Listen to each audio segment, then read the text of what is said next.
coming back to the kind of data science stuff, I wanted to grab some advice from you before we close this off, Alex.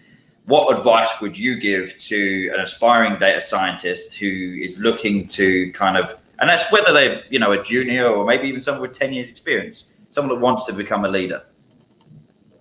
Yeah, so I think the last key point I want to make is always ensuring that you're communicating, you're actively listening, and you're building a culture of collaboration.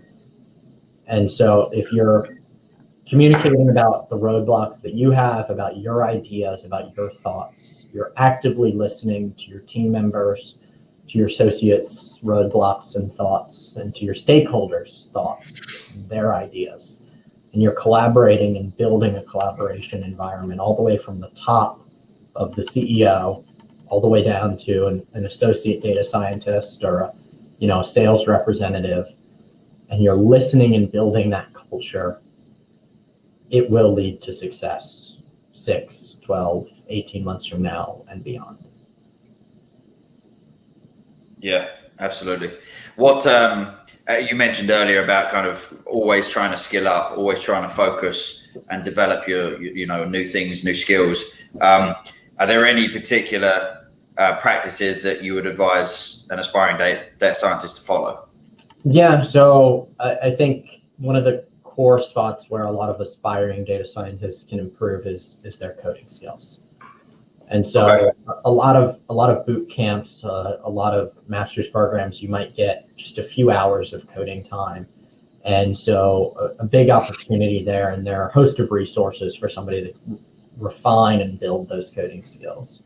And if you continue to build and develop those skills, you can then build out models and learn the techniques for modeling.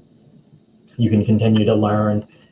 Once you know how to do the things, then you can learn what they're actually doing through mentorship and growth opportunities of those who've done it before in front of you. Of course, there's a million ways to become an expert data scientist. One, I spoke to somebody on Tuesday of this week who their background was in mathematics. And so they had a PhD in mathematics and were a professor before becoming a data scientist. That's an excellent method to becoming a data scientist. And I think there's a theme within the community that you can't have enough math background.